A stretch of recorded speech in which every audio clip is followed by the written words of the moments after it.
So mga tol, sumabog na po ang balita kanina sa Japan. Nakasado na ang laban ni Naoya Inoue versus Iris TJ Duhaney. Sa September 3 na po magaganap ang laban na yan mga tol sa Ariake Arena, Tokyo, Japan. Dedepensahan ni Inoue sa pangalawang pagkakataon ng kanyang undisputed belt sa Super Bantam. Maging ang top rank mga tol, naglabas na din ng poster ng sagupaan ng dalawa. Kaya tuloy na po yan mga tol.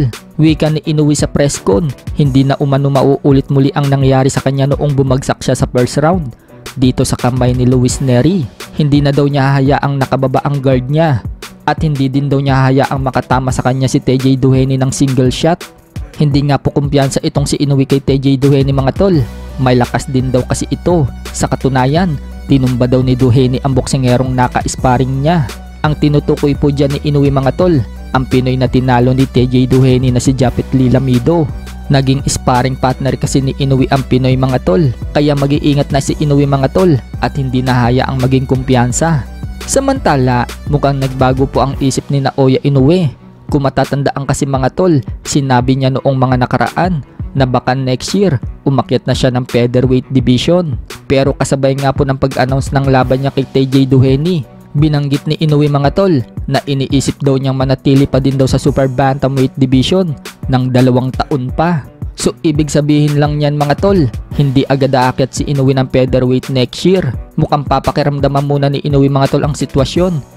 Medyo nag-alinlangan siguro si Inoue mga tol noong makatikim siya ng knockdown kay Luis Nery.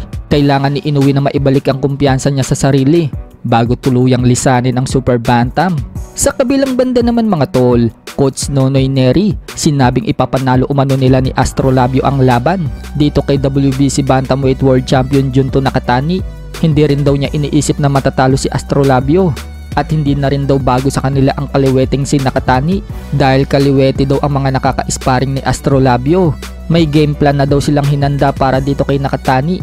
Habang wala namang kakakaba-kaba itong si Astrolabio mga tol, sanay na daw siyang dumayo kahit saang bansa. At kahit lamang daw sa hurado si Nakatani, ipapakita daw niya ang kagustuhan niyang manalo. Nang tanungin si Astrolabio mga tol kung ano daw ba ang magiging advantage niya kay Nakatani, dahil si Nakatani malakas daw ang kaliwa. Kumpiyansang sinabi ni Astrolabio mga tol na parehas daw sila ni Nakatani na malakas, kaya paunahan na lang daw. Kumbaga mga tol, parang sinasabi ni Astrolabio na paunahan na lang daw kung sino ang babagsak. So ngayong Sabado na nga po ang laban na yan mga tol, kaya wag nating palampasin.